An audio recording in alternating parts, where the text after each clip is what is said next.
well. I'll start with one, right? At our university, You have to push the button.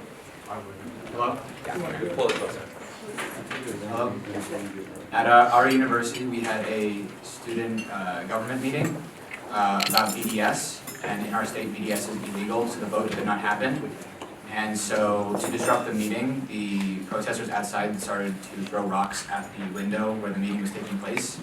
And so, the Jewish students had to evacuate through the back door, and the police had to escort us across the street, while the rest of the police, ASU Police Department had to disperse the crowd. And so, they, very, very scary situation. And that's like the state of what it's like at college campuses. Services, and that there was nothing that they could do, despite it being funded by NYU, these organizations. With knives. After this incident was reported to the administration with identifiable photos of the students who ripped them down, there was no action taken by the administration.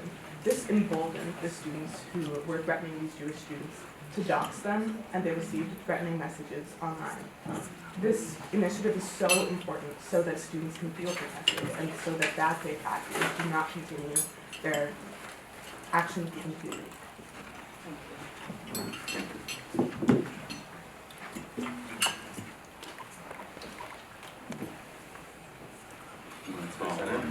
Senator.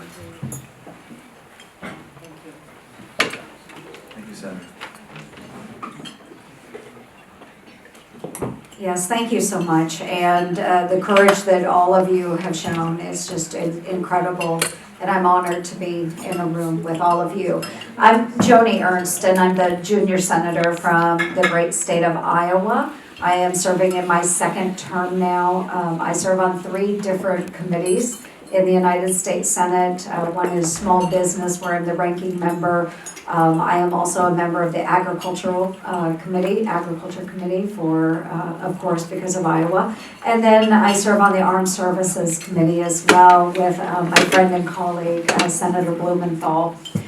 So again, I want to just reiterate how brave I believe all of you to be, how courageous that you are standing against anti-Semitism across the United States. It's incredibly important that you do stand up. I know there are many of us, now I'm a Christian, and I don't feel the pressures that you do.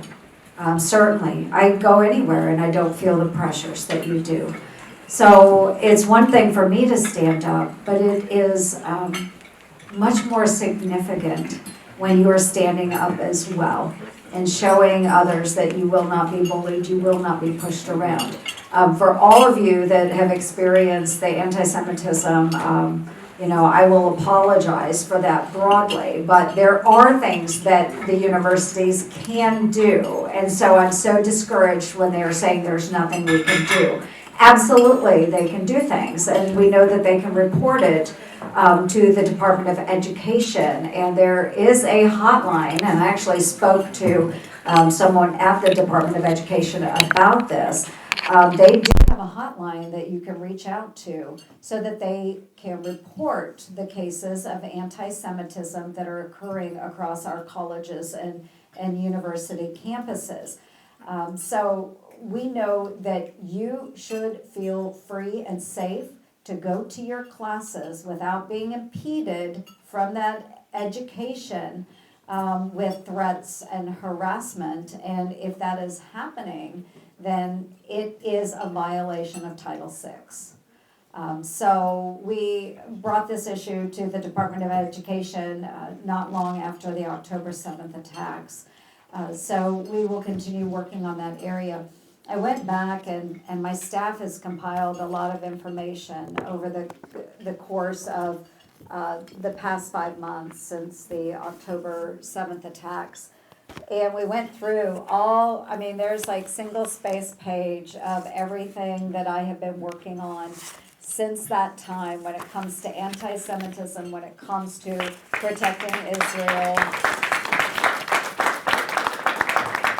And interview after interview. I just want you to know and understand again, you're courageous, you're brave, you are not alone.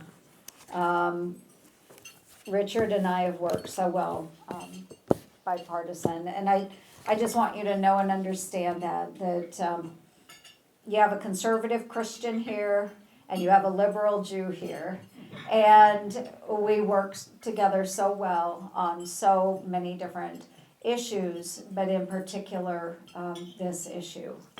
So do not ever feel like you're not heard. We hear you loudly, we hear you clearly, and we will always stand with you. So please know and understand that. And with that, I'm going to turn the microphone over to Richard, and then if you have any questions, maybe just briefly. Sure. First, let me just tell you about Senator Ernst, that she has been a champion, not only in fighting anti-Semitism, but she's been a champion for Israel. She's stood strong, she's been at the forefront, she's visited a number of times. I've been on bipartisan trips to Israel since October 7th. So has she, not only there, but in the region, and she has said about her solidarity with Israel that it has to be bipartisan, and I think it is very, very important that we're here together. We work together on resolutions, on legislation, on all kinds of issues, and keeping this cause bipartisan is supremely important. Now, I really want to pay tribute to her because she has not only positions on the issues, but as you can tell by the way she talks about this challenge, it is an empathy, it's a real feeling, it's in her heart, which I think should impress all of us. Let me tell you a little bit about myself. My dad came to this country from Germany in 1935. He was 17 years old. He came alone. He was younger than you. And he came to this country with nothing more than a shirt on his back. He spoke no English, he knew no one. He came here to escape persecution in Germany. And my dad, when I was about 17, said to me, the Holocaust can happen anywhere. I said, no, it's America, it can never happen, here. He said it can happen anywhere that there's hatred. And what we saw in Israel, and the reason why people of good heart and goodwill were so repulsed by it, is it was abject hatred and violence of the most abhorrent kind. And for a while, and I still think the American people understand that fact and they are with Israel. But in the meantime, on campuses, we have these vile expressions of anti-Semitism that are not just statements of positions. It's not about free speech, it's about intimidation physically. It's about actual violence physically. It's about stones thrown through windows, as you've just described. It's about people being manhandled, which intimidates and discourages free speech and the expression of faith. And I understand that you recently had a somewhat discouraging meeting with the Department of Education. I've heard from a couple of people here, and I just want to reaffirm what Senator Ernst has said. We will be on the Department of Education. The Secretary, and again, we're going to do this, my hope is we do it in a very bipartisan way, because there should be nothing partisan about requiring universities to report and giving students the ability to report. But even more important, and by training and career, I'm a law enforcer. I was a U.S. Attorney in Connecticut. I was Attorney General of Connecticut for a lot of years. And my belief is that law is dead letter if it's not enforced. We want enforcement. We want not just rhetoric and talk, but we want enforcement. And I know Miguel Cardona, who is from Connecticut, as many of you know, is someone I see in Connecticut all the time. He's a personal friend, and we'll go straight to the Secretary of Education to get action.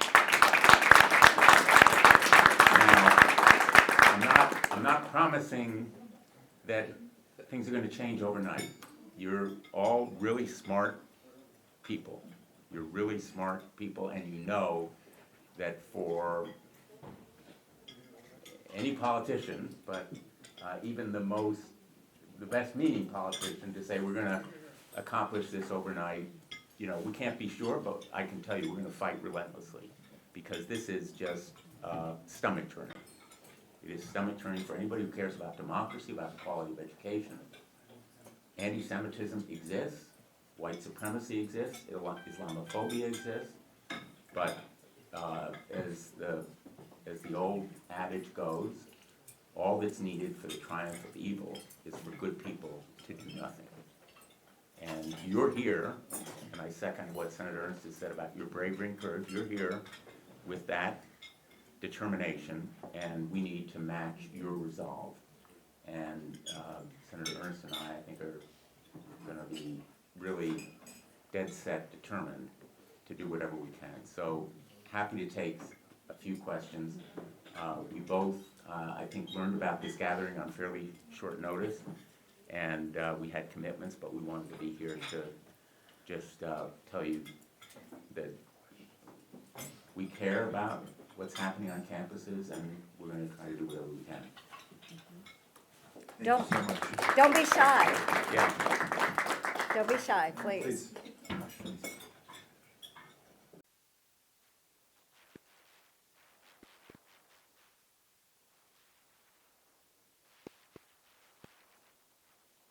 Iowa is share a personal story, just as you did, because sharing a personal story is meaningful to the congressmen, to the senators that hear those stories. And they can see that in their mind's eye, and they will feel much more compelled to do something about it if they hear your story. It's not just enough to say anti-Semitism happens. Give them those real factual examples of what you are going through, what you are experiencing, what your family has experienced. We internalize that. And it's much more meaningful than if we can do something about something you have been through. Reach out, do it, engage. Thank you.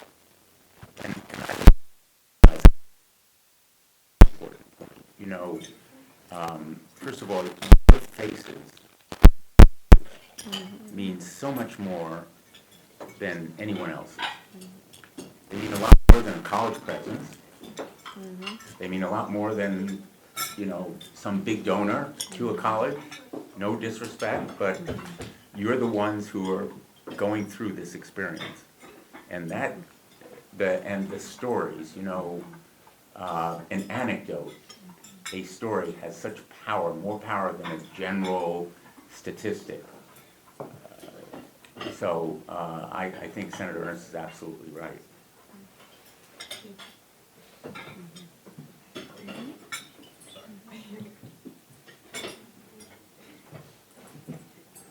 Thank you both very much. We appreciate your efforts, and I can say personally, I truly appreciate the bipartisan efforts that you both have put forth.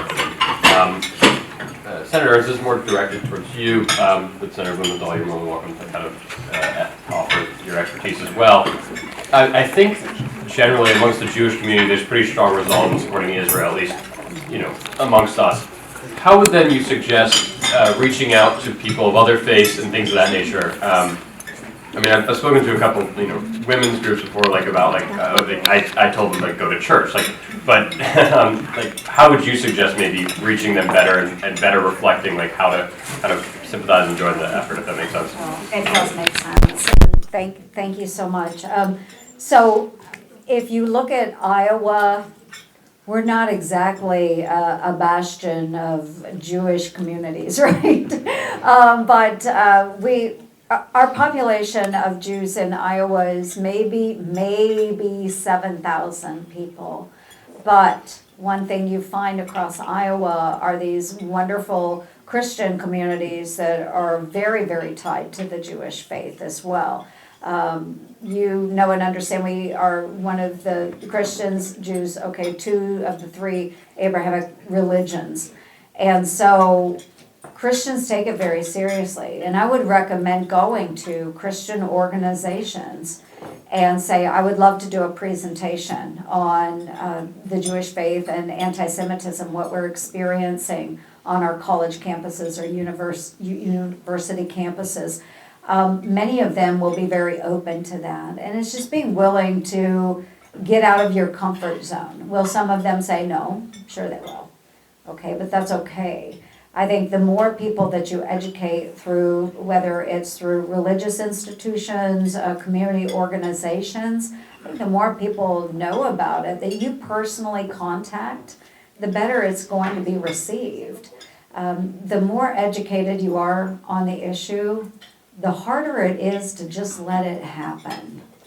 You know, so I think we all need to come together and educate ourselves on these issues. But most certainly, you will find, anytime I'm home, I have a huge group in Iowa that is adamant about our support for Israel and the Jewish nation. So we feel like we're pretty well educated on it, but we can always learn more. So we need your help with that. So just reach out, various organizations. And again, if they don't receive, that's okay. But every voice and person that you're reaching is going to be another one that will not let anti-Semitism happen in their own community.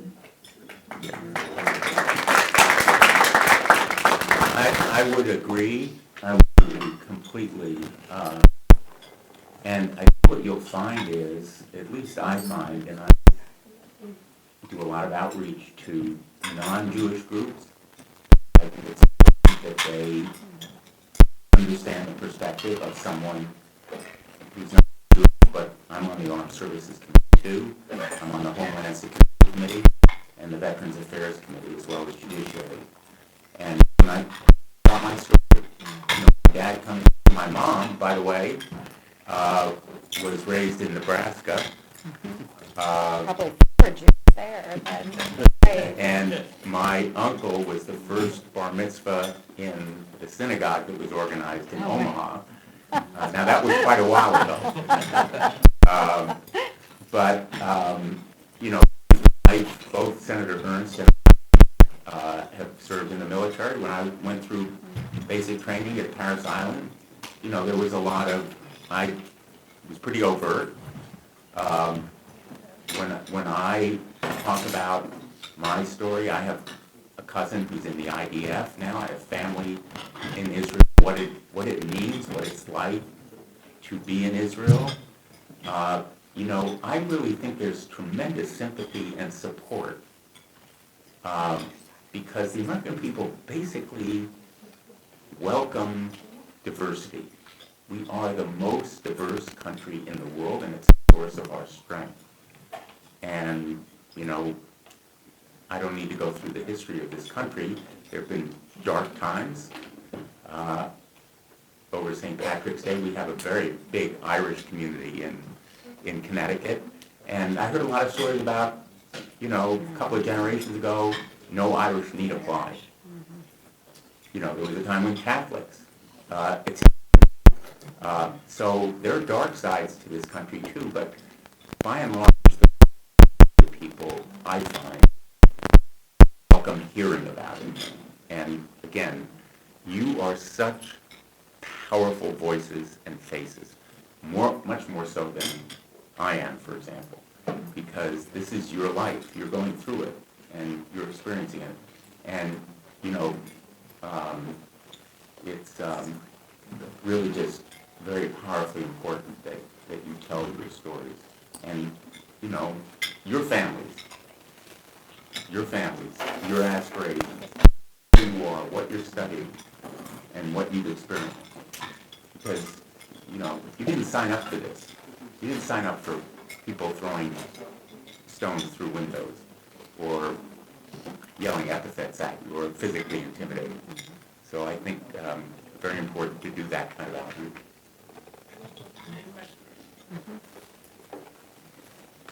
onto that as well.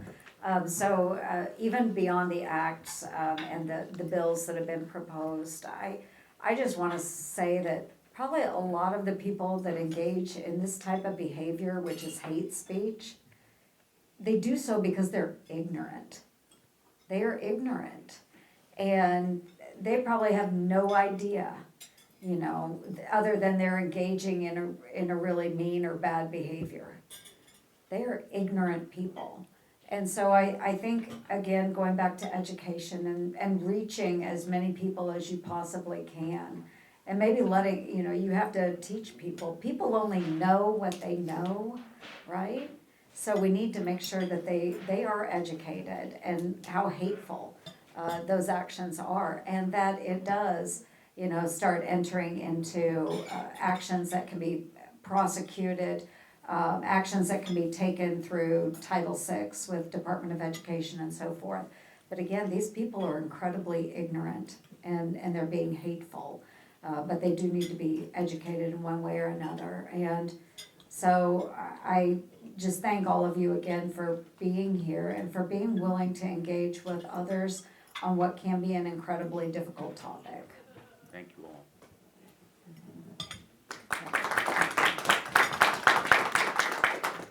Do we have?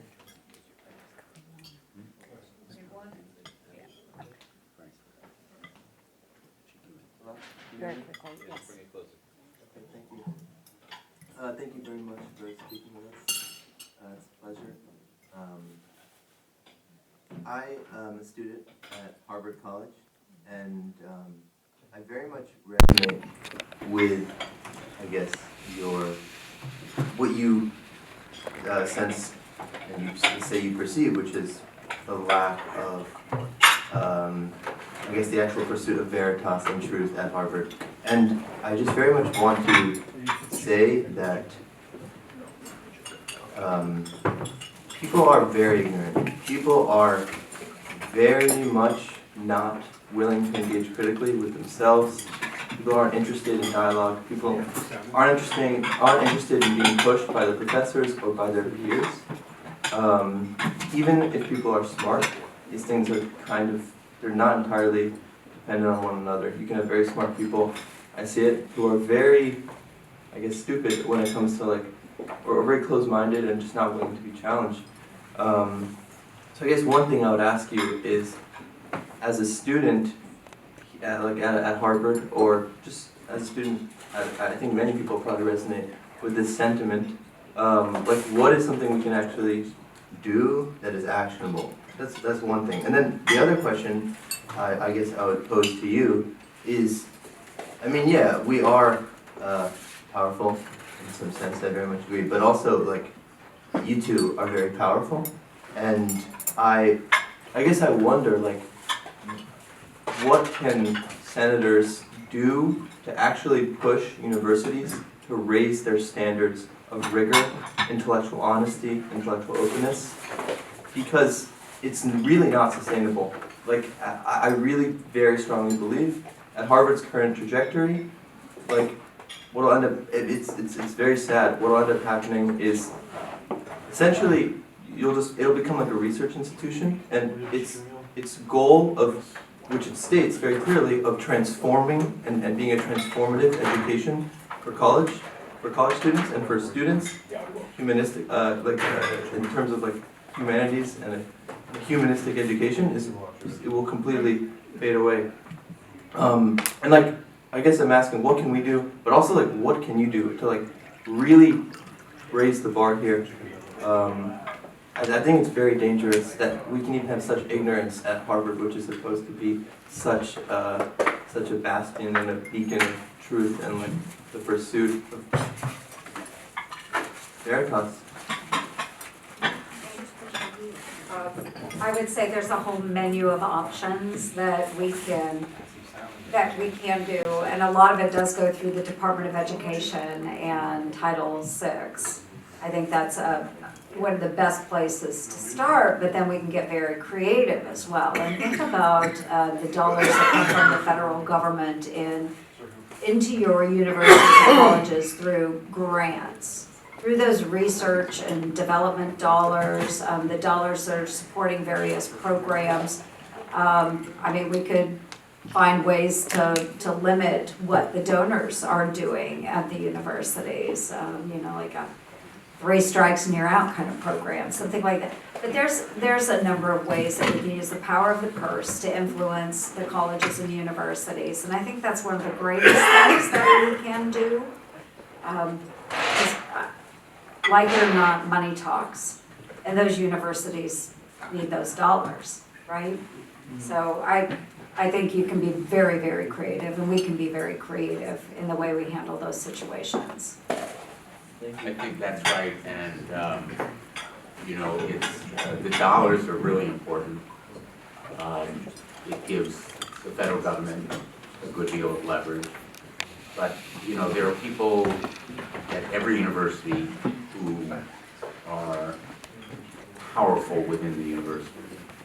At Harvard, you know, Larry Summers, Bill Ackman, the people who pushed Harvard to change leadership, and I think are going to, and I don't want to single out any specific names, but I think there's some new members of the Harvard Corporation. I'm using Harvard as an example because I know a little bit about it. And I agree with you, it's, you know, lack of veritas, but this goes beyond the intellect. It's a lack of moral clarity. You know, we're talking here about stuff that the ordinary person who may not have been to college understands in their gut. They know what it's like to be denied a job or denied a privilege, a right, because they're of a certain religion or a certain race or a certain national origin, because they have an accent of a foreign country. You know, people get it in their gut. And I think reaching out to those people who have influence within the structure of your university to tell your stories and come here again. You know, I wish more of my colleagues could be here to talk to you. And, you know, maybe we can arrange for you to come back and talk to someone. There's a question here first. And I will have to depart. I have a couple more minutes. I'll stay for a little while longer. Senator Ernst is going to come on.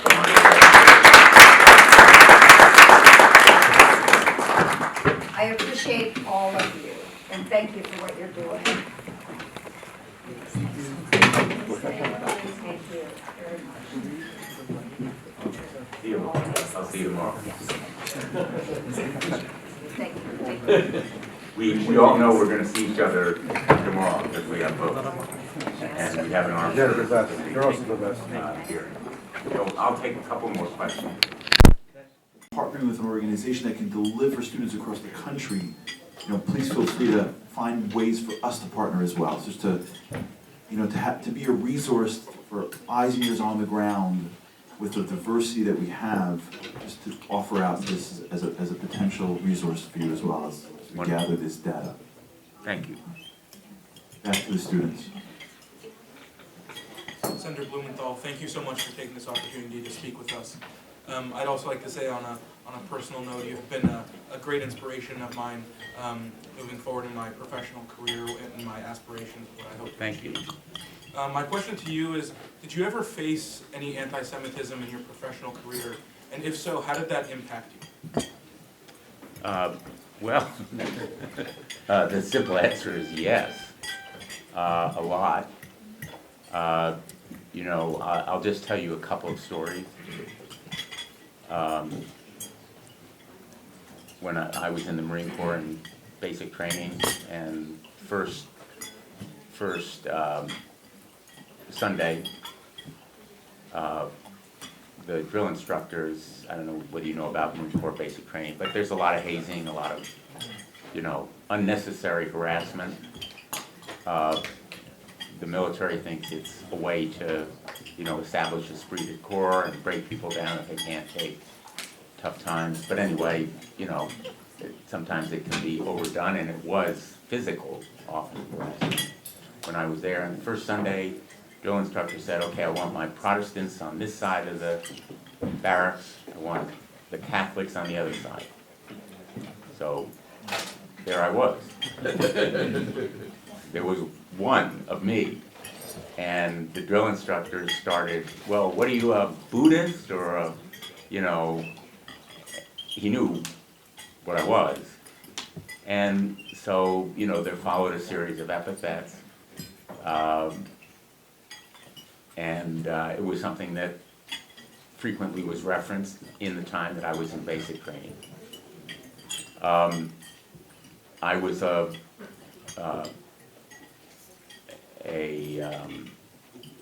law clerk on the United States Supreme Court.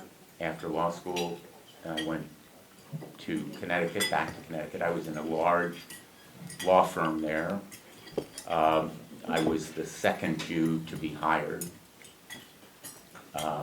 And one of the partners was notoriously anti-Semitic. More out of ignorance than anything. It was basically a white shoe law firm in the 1970s. And now it is fully diverse in terms of religion, in terms of race, in terms of gender. At that point, there were no Jews, there were no women, there were no blacks. And this partner would assign to me memos. I was okay with writing memos. I did pretty good research. And but he would assign me these memos that were totally irrelevant. As a litigator, I knew they were irrelevant. And then would evaluate them harshly. Now, other partners in the firm knew I was okay at what I did, and they would assign me stuff that was important and relevant. So eventually, I did well at the firm. I became the prosecutor, U.S. attorney, came back to the firm as a partner. In the legislature, when I was first elected to the state legislature, there were individuals there. As many of you may have already discovered, you have to keep moving forward, one foot in front of the other. Do the job, do it as well as you can. Two of my sons have served. One is a Marine Corps infantry officer in Afghanistan, the other as a Navy SEAL. They've encountered it at times, and they've lived through it as well. So I think it's just a question of knowing who you are, being comfortable with who you are, and having the courage, as you're doing right now, to stand up and be heard.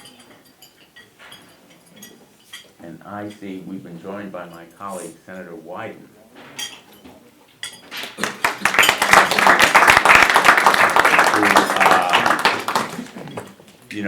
We're on different coasts, but we often talk about these issues relating to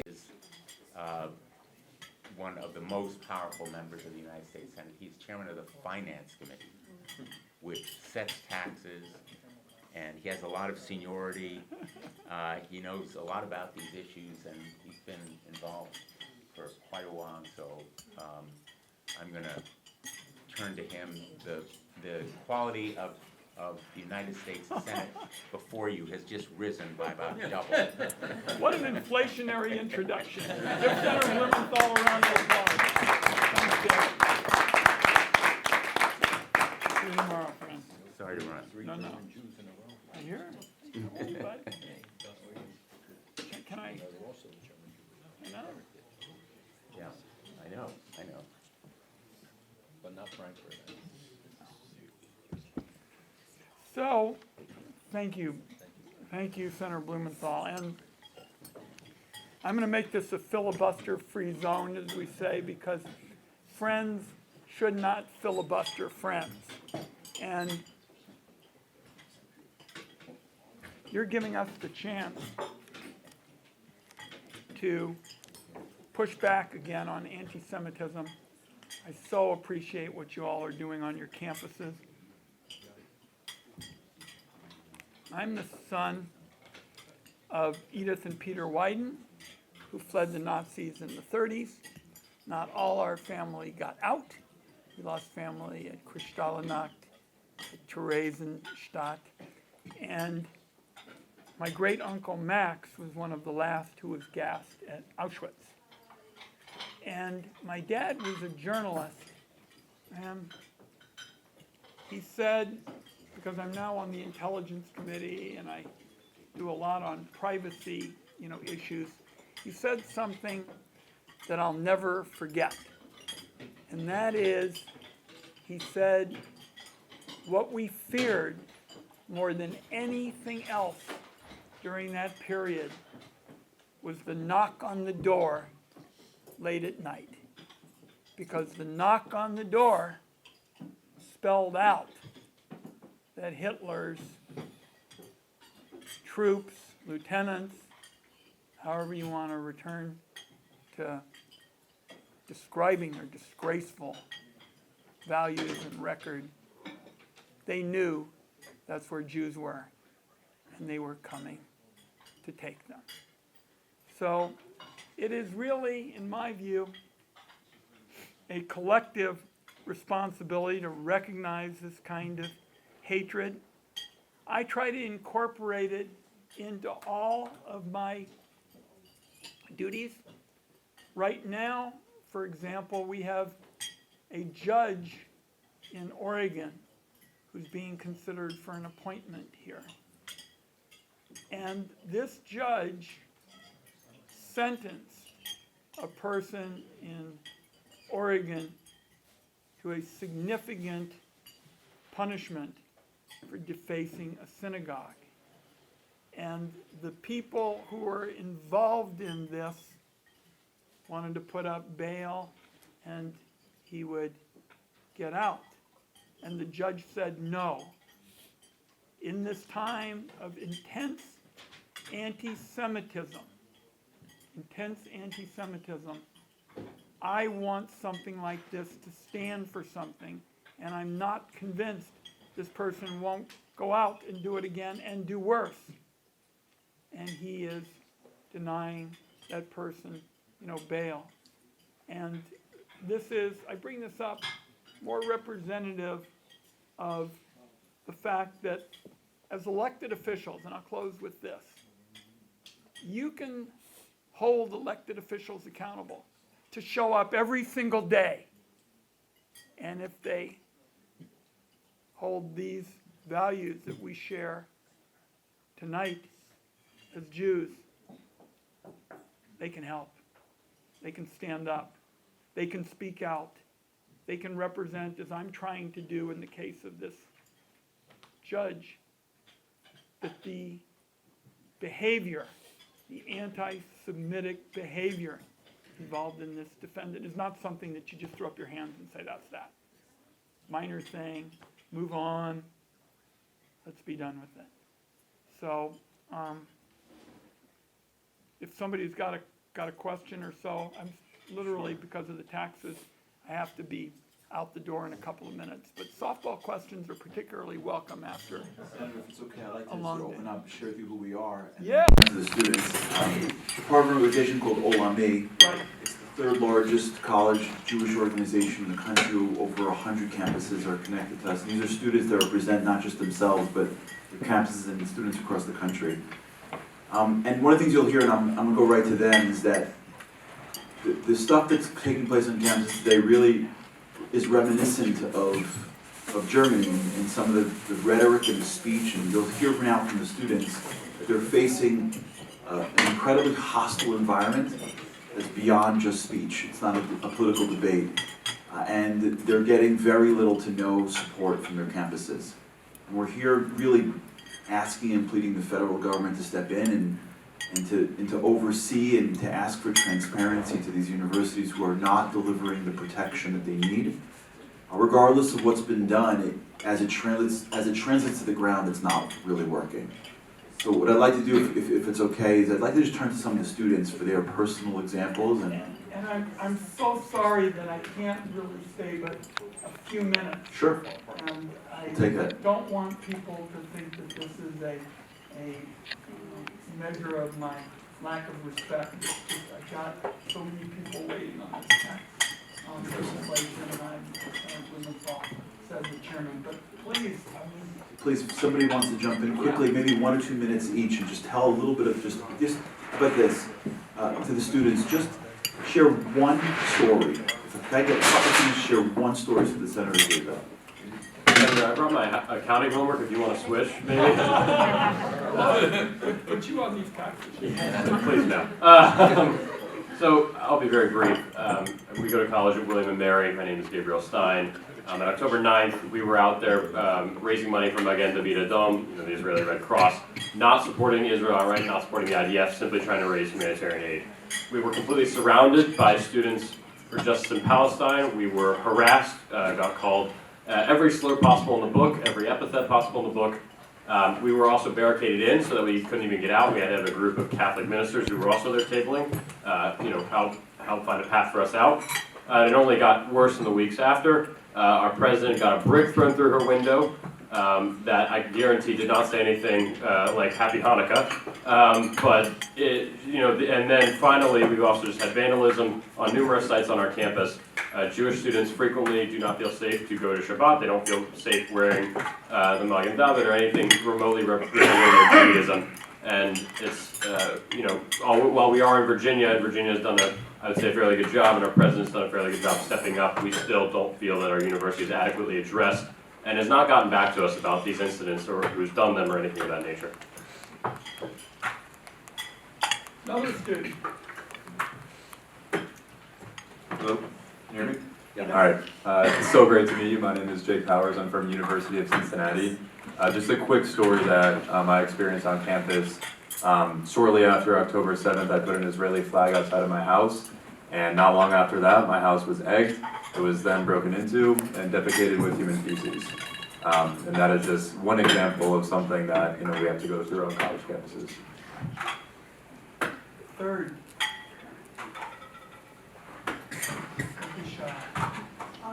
Please. Hi, my name is Bella. I'm a student at UCLA, and there was a group of students written down posters of their after being filmed by Jewish students, they lunged at the students with knives and threatened them. There was no response from the university, no identification of the students. People use knives on the Jewish students? They used knives to rip down the posters of the I posters. see, I'm sorry. And then when the students said stop and threatened them, they lunged at them with knives and threatened. So they physically threatened them? Yes. With knives? With knives. And there was no law enforcement follow-up? Went viral on Twitter, no law enforcement, no statement of condemnation from the university, but my friends who filmed it did get threats from students. So people who were involved were more involved, and my friends felt. So, but what I'm going to remember is I heard 3 accounts, and the last one summed it up. If it is acceptable in our society to lunge at students with knives, that's not barely getting up to the line and debatable proposition. That's just right at the center of what we consider wrong. Just plain wrong. And it's hate. And I hope, and please, we have leaders here who talk to each other about issues that we can hear more as you all follow this up. Because, there are issues. I'm in the business of trying to build coalitions, and you have to find someone here to agree with someone over there, and people have difference of opinion.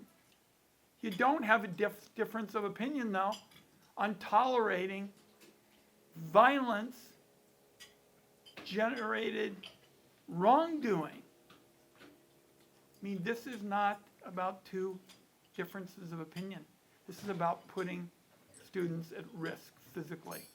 And this is what's going on all over the country. And I wanted to come tonight just to express my solidarity as a Jew, as a first-generation Jew who appreciates that American values have historically been Jewish values, but not violence, not lunging at people with knives. So I'm the chairman of a committee, as mentioned by my friend Senator Blumenthal, and I'm not exercising any official duties, but often when we end up a discussion, I raise my hand and I say, well, I make a motion now that discussions be continued.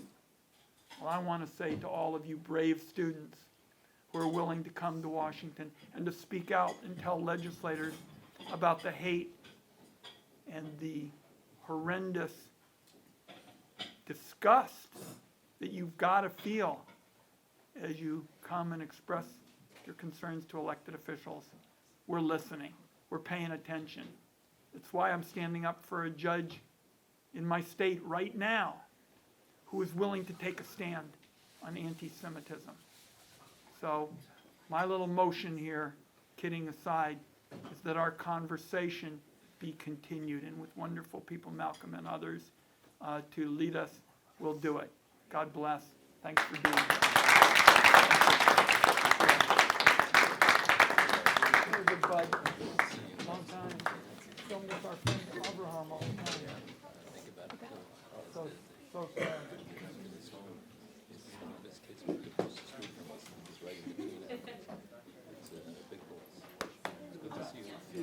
You too, pal. Stay in touch. Thank you. Great. Thank you so much.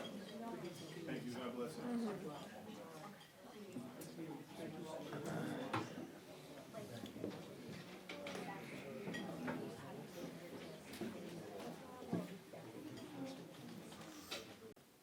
My grandparents and much of my family were killed, and I, very young age, decided that Jews could not live with the sufferings of others.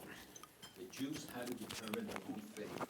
For too long, we let others dictate who we are and what we are.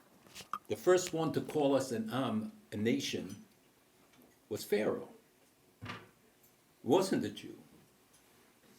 Because he saw the unity and he saw the Jews as a threat. And what did he say? That they have to deal shrewdly with them.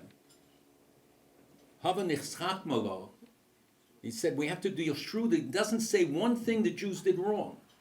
There's no accusation. This is the first case of anti-Semitism documented. It's in the Bible. Look in Exodus. And he said we have to deal shrewdly because maybe if an enemy attacks, they might join with them. And they've grown so powerful and strong, meaning that they contributed so much to Egyptian society. And so he undertook to enslave them without cause. And when was it that they could get out of slavery? The Bible tells us that as he imposed more and more restrictions, more bricks, less straw, more pain, the Jews said, we can live with it, we'll live with it. And it wasn't until they said, no more, we're not going to take it. Then God said, now you're ready to be redeemed.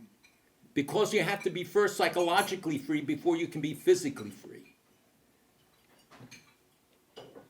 If on our campuses we have an attitude, as much as many in the community do, that we can take it, we can tolerate it, and we keep raising the bar. It's not what our enemies do, it's that we raise the bar on what we will tolerate. And so they will raise the level of anti-Semitism. And until we say, as you have, and as you did very eloquently to these members of the Senate, and you see how they were impacted by it, no more. We're not going to just take it. We're not going to be silent. Look at the lesson that Soviet Jews taught us. It wasn't we who saved Soviet Jews saved us. So many of our young people came back to the community because of the movement for Soviet Jewry. They took on a prison that spanned 2 continents. They made glasnost possible. They made perestroika possible.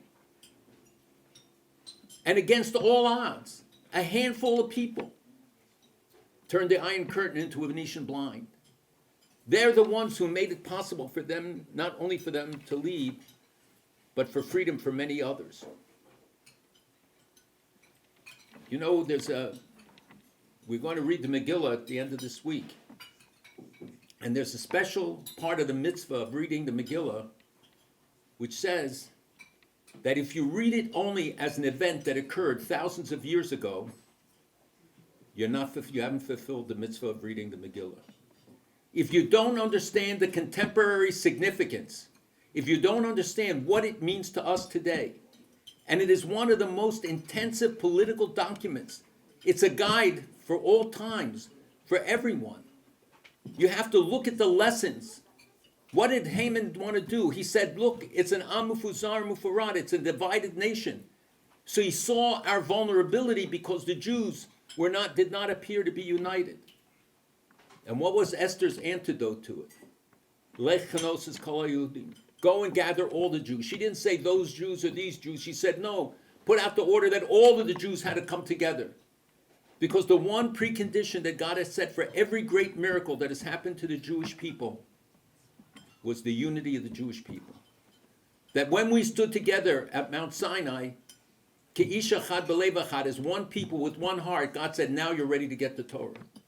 When we stood together to rescue Russian Jews and Ethiopian Jews and Iranian Jews and Iraqi Jews and Yemeni Jews and Syrian Jews, we overcame challenges that no one could imagine. No other people on earth was doing it. We didn't even have an army sometimes. But because we had a Jewish state, and we had a Jewish people that stood united, there was no challenge we couldn't meet. When they saw the demonstrations in Israel over the last year, our enemies thought that Israel was disunited, that Israel was vulnerable. They didn't see it just as an expression of democracy because they don't experience it themselves. They didn't understand that you can have all of the biggest debates and you all belong to synagogues and you all see the debates that go on all the time. You know, they tell the story of a debate in one synagogue where they used to, whether you should sit or stand during a certain prayer. And every week the fight got worse and worse, and finally somebody remembered one of the original members was in an old age home. So they sent a delegation of those who advocated standing, and they found him rocking in a chair, and they said, Reb Yid, isn't it true we used to stand during this prayer? And he rocked for a minute, and he said, to tell you the truth, I can't remember, that's the way it was. The next week, a delegation of those who advocated sitting went to see him, and they again found him in the rocking chair, and they said, Reb Yid, isn't it true we used to sit through this prayer? And he would rock, and he'd say, I can't tell you the truth, that was the way it was. Finally, the situation, blood was flowing, they were killing each other, and a joint delegation went, they grabbed the old man out of the chair, and they said, Reb Yid, we're killing each other, there's blood in this thing. He said, oh, that's the way it was. It's not the way it has to be. The only way we can face down the anti-Semites on each of the campuses is by standing together, work together through Olami and through all of the other venues that we have. And to stand proudly. Mordechai would walk by Haman purposely, not to bow down to him, to embarrass him, to challenge him, even though it could have been very deleterious to his neck. But he stood up because he knew what was important to stand up for. What is it that really counts? For us, it's what's important to live for. For our enemies, it's what's important to die for. We choose life. Uvacharta v'chayim. All of what you're doing is because you want to enhance life. You want to enhance life on your campuses. For you, your security, the security of our community, the security of future generations. Our enemies extol death. They send young people, children, they put them as fodder in front of their missiles. They draw fire onto them because they extol death. This is a time, and you're living in a very difficult time, and I don't envy this, that you have to experience what the world is doing to us.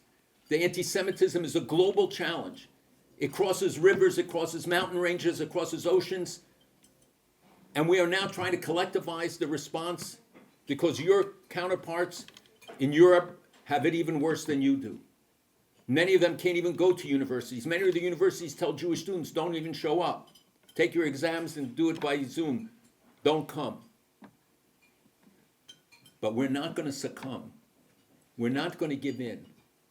And just as Mordechai set the lesson for us, and when you read the Megillah, look at all of the lessons.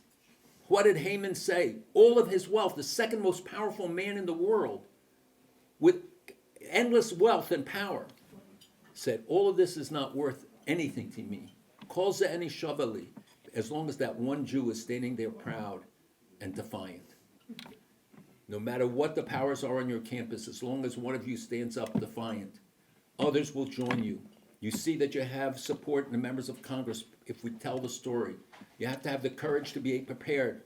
I can tell you how many times in my many years of service, I got arrested in Russia going there to try to stop a trial against a Jew and got arrested by the Arab Legion. And I was never afraid, not because I'm a hero, because I knew I wasn't alone.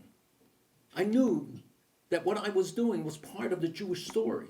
What you're doing today is part of the Jewish story. It's part of Jewish history. More importantly, it's part of the Jewish future. And we look back to events like Purim. Winston Churchill once said, the further back you look, the further ahead you will see. We look back to look forward. For us, history is about the future. Know who you are, where you come from. Learn the lessons of Jewish history. That will empower you, enable you to understand what you have to do at this critical moment. How you have to stand up. Not cower in the face of the challenges. Do it the right way and do the right thing. But when we learn from the lessons of history, we see exactly what it is that we have to do, and we'll be guided by those principles. It won't always be easy. It will often be difficult. You already had difficulty in your frustrations with the administrations. They're not all evil. I got an honorary doctorate from Temple University, and a Jewish student was beaten up there by SJP, and I called the president, and they didn't do anything to the assailants. So I called the president, and I said, I'm not going to accept an honorary doctorate, and I'm going to go public and say why. And he said to me, I don't know what you're talking about. I said, a Jewish student on your campus can be beaten up, and you didn't even visit him? You didn't? He said, I don't know what you're talking about. Let me call you back. And he called me back a few days later, maybe 3, and he said, I just came from visiting the Jewish student. I expelled the assailant. I didn't know. And he asked me to come the night before the graduation, which is attended by 13,000 people. And he made a dinner the night before for all of the city leaders, all the deans, all the board members of the university. And he asked me to speak there. And I spoke about what it means to take responsibility in the 21st century. At the end, I watched him the whole time, and he just stared at me. Never showed any emotion, any reaction. At the end, the people stood up and applauded. He did not.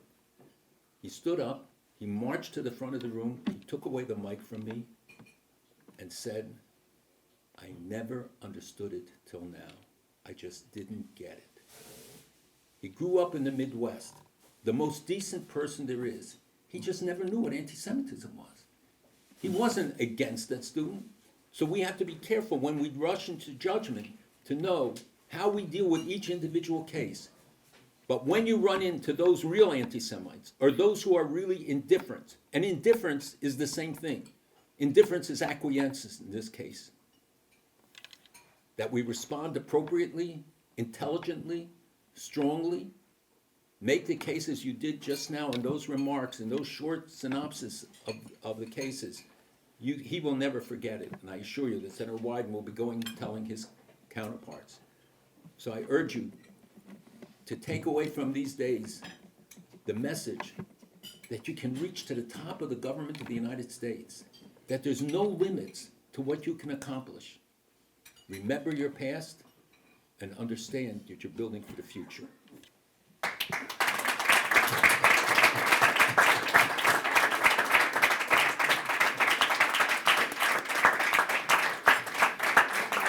Thank you, Malcolm. And we have Malcolm here with us to please tap into the resource. And I want to thank Ezra Arias. this was not, I just want to, before Ezra gets up, one second, before Ezra gets up.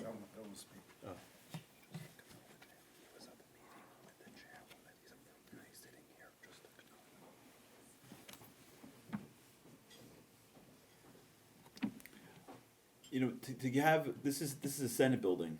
This isn't a catering hall. You don't just call in and say, I'd like a room for my bar mitzvah. To get into this room, and the food, and it's kosher, and the whole deal, to get the letter done in the week and a half, to get the meetings, to get this day built, came from an incredible effort from the Olami side, but from, in particular, from Mr. Ezra Freelander. And I want to tell you, he is also an absolute legend in our community for someone who's advocating for us. And it's, you know, the Olami way is you needed it yesterday and the world is burning, but not everyone has to operate like that, but you do. So we appreciate you having the same, and we thank you for you are. I want to recognize Ari Wish is here. And thank you so much for being here. He was part of the meeting with Virginia Fox we had earlier. And we thank you for joining us, and we thank you for the senior council, so we really thank you for being here. We're going to finish this dirt a little bit. What we're going to do afterwards is we're actually going to pray the evening service here. I think it's kind of important that we like demark the fact that we're free Jews here, and we're going to, at the end of the day, we're operating with God. We're His people, and we operate with Him, and we acknowledge His presence, and we realize that who we are is one and parcel with representing God in this world. And so let's finish up dinner a little bit and take a minute, and then for those who are interested, we're going to actually have the Ma'ariv service here in the front. Welcome to join us. And we'll probably do the Shema out loud a little bit for those of us who would like to join that, just to sort of declare the oneness of the Creator in the Senate building, which I think is cool unto itself. All right, everybody, enjoy the rest of the dessert, and we'll speak to you soon. Everybody has a totally different agenda, so in order to organize that, Gabrielle's just going to pull you out into little groups to make sure you know what your schedule is, and really make sure that you're following it, because tomorrow morning we're getting up early, we're leaving, we're going, and then you're going to be off, like go to your meeting. So make sure that when you go over with Gabrielle, you're really paying attention and you know what you're doing so that it works. Is that okay? Cool, okay. So Good.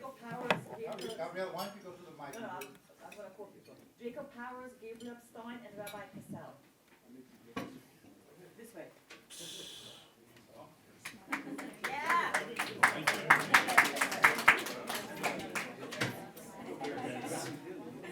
you know what Jared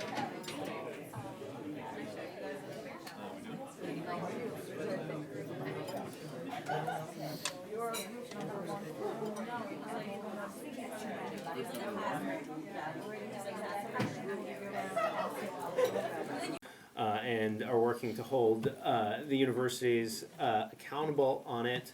And I just wanted to say that I have a stack of business cards here, so if anybody would like to be in touch about the anti-Semitism that's going on your campus, certainly would be interested to hear more and connect with any of you who would like to.